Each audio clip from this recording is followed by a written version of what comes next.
bisa menggemparkan dunia sepak bola. Striker utama timnas Jepang Daichi Kamada dan pelatih Hajime Moriyasu belak-belakan jujur gini soal timnas Indonesia. Hajime Moriyasu gak habis pikir Sintayong diganti dengan Patrick Kluivert kah? Yuk simak ulasannya di sini. Dibantu sama AFC aja, gaya belagunya nggak tahu diri. Begini pernyataan aneh pelatih Arab Saudi Hervé Renard jelang laga hidup mati ronde 4 kualifikasi Piala Dunia 2026. Simak ulasannya berikut ini. Mantap, alhamdulillah. Sintayong terang-terangan tolak tawaran timnas Cina. Apakah masih cinta dengan timnas Indonesia dan akan gantikan Kluivert di ronde keempat kualifikasi Piala Dunia 2026? Ayo tonton video ini sampai selesai ya guys.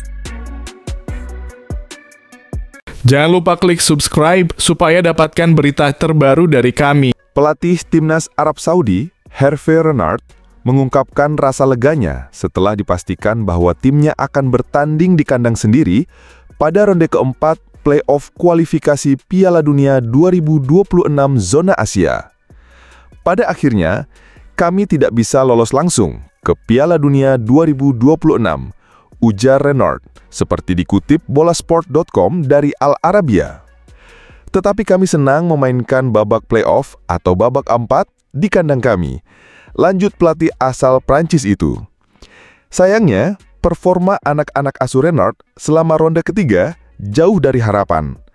Target lolos otomatis ke Piala Dunia pun gagal tercapai. Salem Al-Dawsari dan kawan-kawan hanya mampu finish di posisi ketiga grup C, kalah bersaing dengan Jepang dan Australia yang mengunci 2 tiket langsung ke Piala Dunia. Jika kita amati,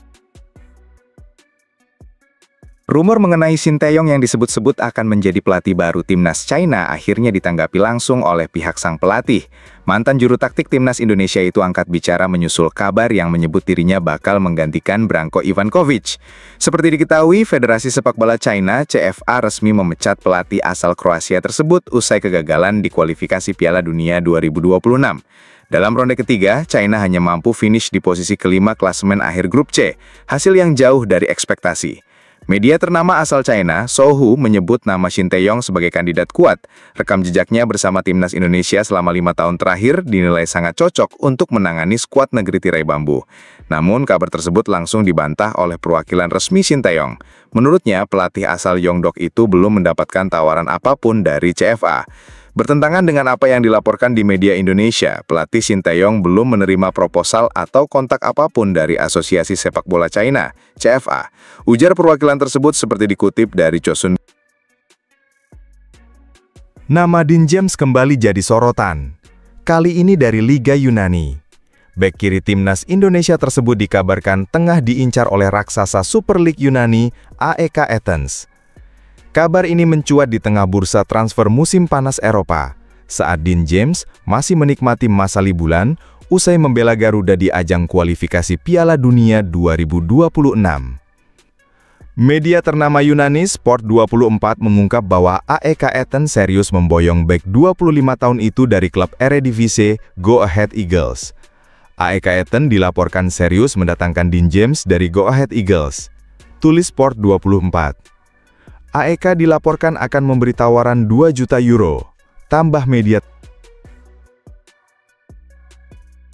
Federasi Sepak Bola Indonesia (PSSI) menyuarakan tuntutan tegas kepada Konfederasi Sepak Bola Asia (AFC) agar menjamin pelaksanaan yang adil dalam ronde keempat kualifikasi Piala Dunia 2026 zona Asia.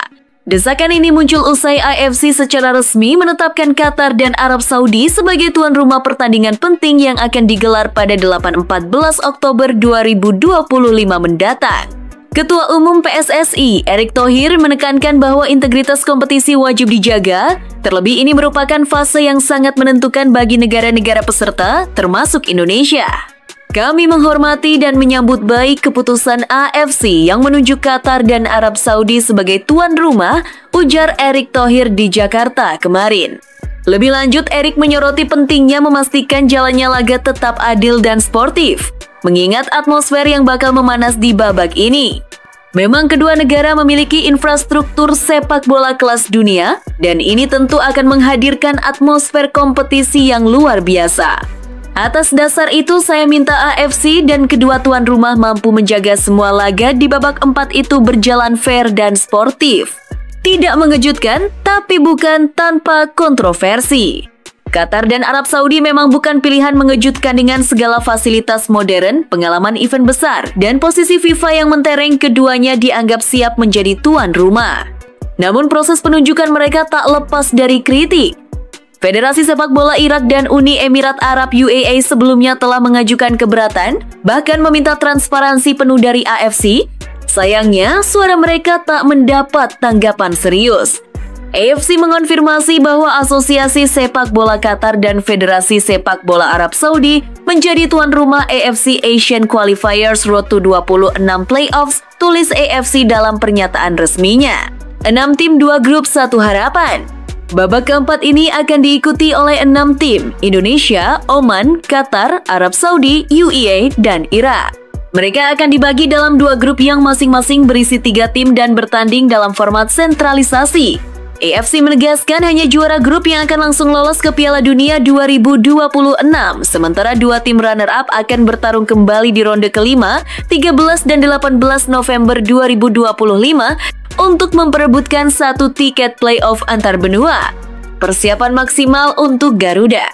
Erick Thohir menegaskan bahwa PSSI tidak akan main-main dalam menyiapkan timnas Indonesia. Segala aspek fisik, teknik, taktik hingga mentalakan jadi perhatian utama. Ini adalah fase yang sangat penting dalam sejarah sepak bola Indonesia. Kami akan berusaha mempersiapkan tim sebaik mungkin dengan dukungan penuh dari semua pihak, katanya. Kami juga percaya bahwa pertandingan akan berlangsung secara fair, profesional, dan menjunjung tinggi semangat sportivitas. Dan yang paling penting, kata Erik, tidak peduli di mana kita bermain, semangat juang Garuda akan selalu dibawa ke lapangan. Kami ingin mengukir sejarah dan itu dimulai dari kerja keras sejak hari ini. Bagaimana menurut kamu? Apakah AFC sudah cukup transparan? Apakah Indonesia siap bersaing di sarang macan? Tulis pendapatmu di kolom komentar dan mari kita dukung Garuda menuju panggung dunia.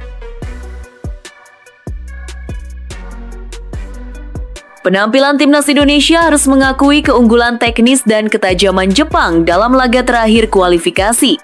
Sorotan tajam pun tertuju pada bintang Crystal Palace Daichi Kamada yang tampil luar biasa dengan mencetak 2 gol alias brace dalam pertandingan tersebut.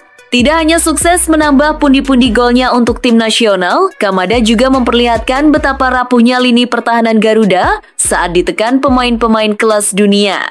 Salah satu gol Kamada, tepatnya gol ketiga Jepang, terjadi lewat proses yang sangat impresif. Bermula dari umpan terobosan akurat Takefusa Kubo, Kamada langsung menusuk ke lini belakang Indonesia. Bek andalan Indonesia, Miss Hilgers dan Jay Itzes, bahkan tampak kesulitan total hingga pontang-panting dan terjatuh ketika mencoba menghentikannya. Kamada pun menuntaskan peluang itu dengan penuh ketenangan. Untuk gol kedua, Takekubo mengarah ke depan dengan baik dan melepaskan umpan terobosan pada saya. Pemain bertahan lawan bergerak ke arah yang membuat saya lebih mudah menggiring bola. Jadi, saya hanya dengan tenang mencetak gol, ujar Kamada kepada Nikan Sport. Gol tersebut menjadi brace pertama Kamada untuk timnas Jepang, dan ia terlihat semakin percaya diri menghadapi laga-laga berikutnya. Sementara itu, saat itu pelatih Hajime Moriyasu sudah memberi kode PSSI agar tidak mengganti Shin Tae-yong dengan Patrick Kluivert sebagai pelatih timnas Indonesia. Moriyasu secara terbuka mengungkapkan kekagumannya terhadap rekam jejak dan dampak positif yang diberikan STY baik di Korea Selatan maupun di Indonesia. Saya sudah bicara dengan dia STY saat bertemu dan menurut saya dia pelatih yang sangat hebat. Dia membuahkan hasil di Korea, membawa tim ke Piala Dunia, dan punya pengalaman berkompetisi di panggung dunia, ujar Moriyasu seperti dikutip dari Gun. Tidak diragukan lagi, dia membantu mengembangkan sepak bola Indonesia dengan memperkuat tim. Dengan mengingat hal itu, saya menghormatinya dan mengatakan kepadanya bahwa apa yang dia lakukan luar biasa. Penampilan Indonesia melawan Jepang menjadi bahan evaluasi besar. Di satu sisi, jelas bahwa para pemain Garuda belum sepenuhnya mampu mengimbangi kecepatan dan kecerdikan lawan sekelas Jepang. Di sisi lain, pernyataan Moriyasu bisa menjadi pengingat bahwa membangun tim nasional bukanlah proses instan. Lantas, bagaimana menurut kamu? Apakah duet Hilgers dan Izas memang belum siap menghadapi serangan tajam pemain seperti Kamada dan Kubo? Atau ini hanya soal jam terbang dan proses adaptasi yang memang butuh waktu? Dan bagaimana kamu menanggapi dukungan Moriyasu terhadap STY? Apakah Shin Tae-yong masih layak memimpin Garuda? Dan Patrick Kluivert harus dipecat sekarang juga? Yuk, tulis pendapatmu di kolom komentar. Sepak bola tak hanya soal hasil, tapi juga soal proses, visi, dan semangat untuk terus berkembang. Mari kita diskusi bersama demi kemajuan Timnas Indonesia. Keputusan terbaru dari Konfederasi Sepak Bola Asia, AFC, soal tuan rumah putaran 4 kualifikasi Piala Dunia 2020. 6 zona Asia kini mulai memicu perdebatan hangat tak hanya di Indonesia, tapi juga di kawasan Asia Tenggara. Salah satu yang paling vokal menyoroti adalah media asal Vietnam Soha VN yang menilai bahwa keputusan ini jelas merugikan Timnas Indonesia. AFC secara resmi menetapkan bahwa Arab Saudi dan Qatar akan menjadi tuan rumah untuk fase penting tersebut yang akan berlangsung pada 8, 11, dan 14 Oktober 2025. Dalam format kompetisi, 6 tim termasuk Indonesia akan dibagi ke dalam 2 grup. Setiap tim akan menjalani 2 pertandingan dalam sistem setengah kompetisi atau round robin. 2 juara grup akan mendapatkan tiket langsung ke Piala Dunia 2026, sementara 2 runner-up masih harus berjibaku di babak kelima untuk memperebutkan 1 tiket terakhir menuju play-off antar konfederasi. Namun, Soha VN menyoroti betapa tidak konsistennya AFC dalam menentukan tuan rumah fase ini. Awalnya, AFC menyatakan bahwa babak ini akan digelar di tempat netral. Kemudian, aturan berubah, negara dengan performa terbaik di putaran 3 akan jadi tuan rumah. Belum sempat reda, regulasi kembali berubah, semua tim yang lolos boleh mengajukan diri sebagai tuan rumah. Akhirnya, keputusan final AFC jatuh kepada negara dengan peringkat FIFA tertinggi yang tentu saja menguntungkan Arab Saudi dan Qatar. Soha menyebut perubahan aturan ini sebagai keputusan kontroversial yang bisa menjadi sandungan besar bagi Indonesia. AFC buat keputusan kontroversial, tersingkirnya Timnas Indonesia dari Piala Dunia semakin dekat, tulis Soha VN dalam artikelnya dikutip Sabtu 14/6/2025. Dalam ulasan tersebut, Soha dengan tegas menyebut bahwa Indonesia akan sangat dirugikan karena harus bermain di kandang lawan, sesuatu yang sejauh ini masih menjadi titik lemah skuad Garuda. Tim Indonesia mengalami kerugian besar pada putaran 4 kualifikasi Piala Dunia 2026. Bagi tim Indonesia, bermain di kandang lawan merupakan tantangan besar, imbuh media tersebut.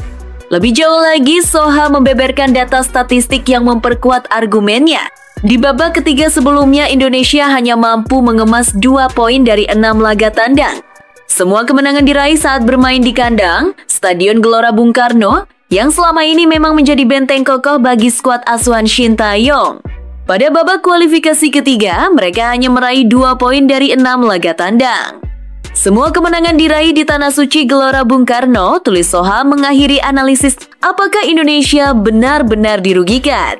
Atau justru ini jadi kesempatan untuk membuktikan bahwa Garuda bisa terbang tinggi, bahkan di langit yang paling asing. Tulis pendapatmu di kolom komentar. Diskusi kamu bisa jadi semangat baru bagi para pemain dan bagian dari perjalanan sejarah menuju Piala Dunia 2026. Setelah kekalahan telak Timnas Indonesia dari Jepang dengan skor 0-6, dunia maya ramai dengan spekulasi mengejutkan. Patrick Kluivert dikabarkan mundur sebagai pelatih Timnas Indonesia. Kabar ini pertama kali muncul dari sebuah unggahan di media sosial Facebook yang menyebut bahwa Kluivert telah menyampaikan ucapan perpisahan kepada skuad Garuda. Dalam unggahan tersebut, narasi yang dibangun cukup provokatif. Disebutkan bahwa Kluivert mengaku tidak akan bertemu lagi dengan Timnas Indonesia karena sudah memutuskan untuk meninggalkan jabatannya sebagai pelatih. Patrick Kluivert, pelatih Timnas Indonesia, telah membuat pernyataan yang mengejutkan setelah Timnas Indonesia kalah telak dalam pertandingan terakhir melawan raksasa Jepang, tulis akun tersebut. Unggahan itu bahkan menambahkan seolah Kluivert kecewa berat dan merasa tak sanggup membawa tim ini naik ke level yang lebih tinggi. Kluivert menyatakan telah memutuskan untuk meninggalkan Timnas Indonesia karena ia merasa tidak dapat membawa Timnas Indonesia ke tingkat yang lebih tinggi, lanjut narasi tersebut. Hingga saat ini tidak ada pernyataan resmi dari PSSI maupun dari pihak Patrick Kluivert sendiri yang menyatakan bahwa sang pelatih mundur dari jabatannya. Sebaliknya, pria berusia 48 tahun itu justru masih menunjukkan fokus dan semangat untuk menghadapi tantangan di fase berikutnya. Usai laga melawan Jepang, Kluivert bahkan sudah membicarakan soal lawan-lawan yang akan dihadapi Timnas Indonesia di putaran 4 kualifikasi Piala Dunia 2026. Saya pikir babak berikutnya akan sangat menarik. Setiap negara punya tekad kuat untuk lolos ke tahap berikutnya. Semua lawan kuat, ucap Kluivert dalam konferensi pers usai pertandingan. Pernyataan itu memperjelas bahwa sang pelatih masih berada di jalur yang sama, menyusun strategi, mempersiapkan tim dan fokus menghadapi tantangan yang lebih besar. Bukan hanya itu, Kluivert juga masih terikat kontrak dengan PSSI hingga 2027 dengan opsi perpanjangan selama 2 tahun. Artinya, masih ada komitmen jangka panjang yang dibangun antara dirinya dan sepak bola Indonesia. Apakah kamu sempat percaya bahwa Patrick Kluivert mundur? Atau justru kamu melihat bahwa ini adalah bagian dari tekanan publik yang wajar usai kekalahan besar? Yuk, bagikan pendapatmu di kolom komentar. Kita semua ingin Timnas Indonesia terus berkembang dan itu bisa dimulai dari dukungan yang sehat dan informasi yang benar. Ada satu momen yang menyentuh hati setelah Timnas Indonesia dibungkam Jepang dengan skor telak 0-6. Bukan hanya soal kekalahan, tapi tentang rasa tanggung jawab dan cinta seorang kapten kepada bangsanya. Dialah Jay Itzes, bek tangguh sekaligus kapten Timnas Indonesia, yang turun langsung menyampaikan permohonan maaf kepada seluruh rakyat Indonesia melalui akun Instagram pribadinya. Dengan penuh ketulusan, pemain Venezia itu menuliskan ungkapan hatinya pasca kekalahan pahit di laga terakhir grup C babak ketiga kualifikasi Piala Dunia 2026 zona Asia. Saya ingin meminta maaf kepada seluruh rakyat Indonesia, tulis Jay Itzes Sabtu 14/6/2025. Timnas Indonesia benar-benar tidak berdaya menghadapi kecepatan dan kedalaman skuad Samurai Biru, julukan Timnas Jepang. Bermain di Stadion Suita, Selasa 10 Juni 2025, Garuda harus mengakui keunggulan tuan rumah dengan skor mencolok 0-6. Meski hasil ini tidak mengubah nasib Indonesia yang sudah lolos ke babak keempat, tetap saja kekalahan tersebut terasa menyesakan. Namun bukan soal angka di papan skor yang menjadi sorotan, melainkan sikap seorang pemimpin. Jay Itzes tidak menyalahkan siapa-siapa yang memilih menunduk dan mengajak semua pihak untuk tetap percaya pada potensi besar skuad Garuda. Kita bisa dan harus tampil jauh lebih baik daripada yang kita tunjukkan tadi malam. Kita memiliki tim yang hebat dengan potensi besar, tetapi butuh waktu untuk membangun semuanya, ungkapnya. Saya benar-benar percaya bahwa dengan tim ini, kita bisa meraih hal-hal luar biasa. Salah satu hal yang juga menyentuh dari unggahan Itzes adalah bagaimana ia menghargai dukungan luar biasa dari para supporter. Meskipun bermain jauh dari rumah, ribuan fans Merah Putih terlihat hadir di Stadion Suita. Mereka datang bukan untuk menangis bersama, tapi untuk berdiri di belakang Garuda, apapun hasilnya. Sebagai sebuah tim, kami sangat beruntung memiliki para pendukung terbaik di dunia. Tapi kami membutuhkan kesabaran kalian. Mohon terus dukung kami agar kita bisa melanjutkan perjalanan ini bersama menuju kejayaan, tulisnya penuh harap. Perjalanan Timnas Indonesia belum usai. Justru babak paling menantang baru saja dimulai putaran keempat kualifikasi Piala Dunia 2026. Skuad muda ini butuh lebih dari sekadar strategi dan latihan, mereka butuh keyakinan, waktu, dan kesabaran dari kita semua. Apakah Jay Itzes pantas mendapat apresiasi atas sikapnya yang bertanggung jawab dan rendah hati? Dan apakah kamu percaya seperti dia bahwa Timnas Indonesia bisa meraih hal luar biasa di masa depan? Tulis pendapatmu di kolom komentar. Satu dukungan bisa menjadi semangat, satu kata positif bisa jadi bahan bakar kebangkitan. Mari kita terus berdiri di belakang Garuda.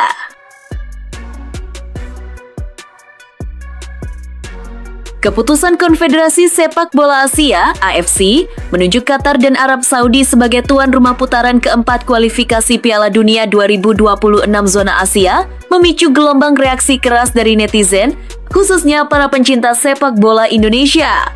Pengumuman resmi yang dirilis pada Jumat 13/6 langsung disambut hujan komentar di media sosial resmi AFC. Banyak warganet meluapkan kekecewaan karena AFC tidak memilih tempat netral, sebagaimana sempat dijanjikan atau diharapkan sebelumnya. Mereka menilai keputusan ini tidak adil dan berpotensi menguntungkan tuan rumah, apalagi kedua negara tersebut dikenal sebagai kekuatan besar di Asia dan memiliki catatan kandang yang kuat. Meski begitu, sejumlah netizen mengaku tidak terkejut dengan keputusan itu karena sejak Arab Saudi dan Qatar lolos ke babak keempat, banyak yang sudah menduga arah keputusan AFC akan ke sana. Kecewa tapi nggak kaget, tulis salah satu netizen di kolom komentar. Tak sedikit pula yang menyindir tajam dengan menyebut AFC sebagai Asian Football Comedy sebagai bentuk kekecewaan terhadap kredibilitas dan konsistensi lembaga tersebut.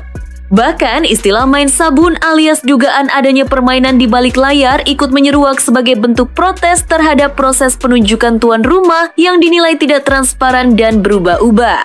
Meski kritik deras mengalir, ada juga suara positif dari netizen yang mengajak untuk tetap memberikan dukungan penuh kepada Timnas Indonesia. Mereka menilai bahwa apapun keputusan AFC, Garuda harus tetap fokus karena peluang untuk lolos ke Piala Dunia 2026 masih terbuka. Ayo tetap fokus Garuda, perjuangan belum selesai, tulis salah satu komentar penyemangat. Seperti diketahui, 6 tim yakni Indonesia, Irak, Oman, Qatar, Arab Saudi, dan Uni Emirat Arab akan dibagi ke dalam 2 grup yang masing-masing berisi 3 tim. Mereka akan bertarung dalam sistem kompetisi terpusat pada 8-14 Oktober 2025, di mana hanya juara grup yang akan melaju langsung ke putaran final Piala Dunia. Sementara 2 runner-up grup masih harus bersaing di ronde kelima untuk memperebutkan 1 tiket menuju playoff antar konfederasi. Adapun drawing atau pengundian grup akan digelar pada 17 Juli 2025 yang akan menjadi penentu siapa saja lawan Indonesia dalam fase krusial tersebut. Kini publik menantikan tidak hanya hasil drawing, tetapi juga bagaimana kesiapan mental dan fisik Garuda menghadapi tantangan berat di wilayah lawan. Pertanyaannya, apakah Indonesia siap membungkam keraguan dan membalikkan prediksi di kandang raksasa?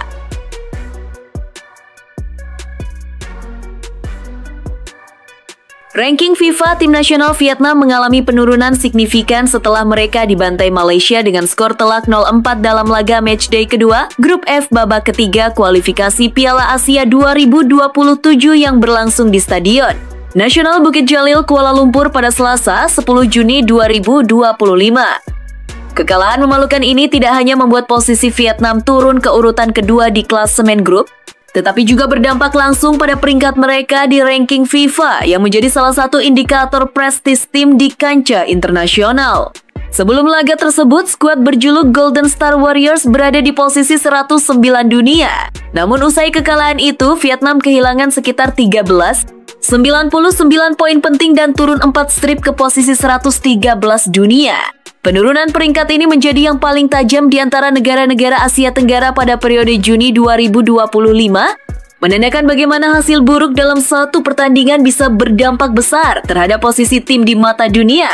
Sebaliknya, Malaysia justru meraih keuntungan besar dengan lonjakan 5 peringkat, naik ke posisi 126 dunia, sebuah bukti nyata bahwa performa apik dalam laga kualifikasi dapat meningkatkan posisi mereka secara signifikan di ranking FIFA. Di sisi lain, Timnas Indonesia juga menunjukkan perkembangan positif di peringkat dunia.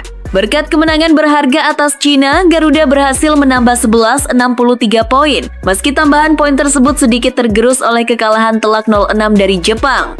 Namun demikian, secara keseluruhan Timnas Indonesia tetap berhasil naik 5 posisi. Dari ranking 123 ke posisi 118 dunia, memperkecil jarak dengan Vietnam yang kini hanya terpaut 5 peringkat saja. Hal ini menjadi momentum penting bagi sepak bola Indonesia yang menunjukkan kemajuan meski menghadapi tantangan berat di kancah internasional. Sementara itu, kemunduran Vietnam menjadi peringatan keras bahwa mereka harus segera bangkit dan memperbaiki performa di laga-laga berikutnya agar tidak semakin terpuruk di ranking dunia. Jika ingin kembali ke jalur positif dan menjaga reputasi sebagai salah satu tim kuat di Asia Tenggara, Golden Star Warriors harus memanfaatkan setiap kesempatan dan tampil maksimal dalam setiap pertandingan mendatang.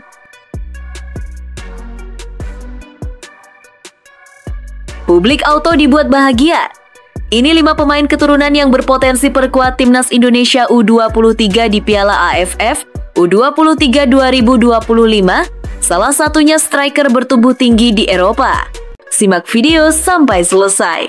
Piala AFF U23 2025 akan segera digelar di Jakarta pada 15-31 Juli mendatang. Turnamen yang menjadi ajang unjuk gigi talenta muda Asia Tenggara ini diprediksi akan berlangsung seru. Apalagi Timnas Indonesia U23 tergabung di grup A bersama Malaysia, Filipina, dan Brunei Darussalam. Di bawah komando pelatih anyar Gerald Vandenberg, persiapan diperkirakan dimulai akhir Juni 2025.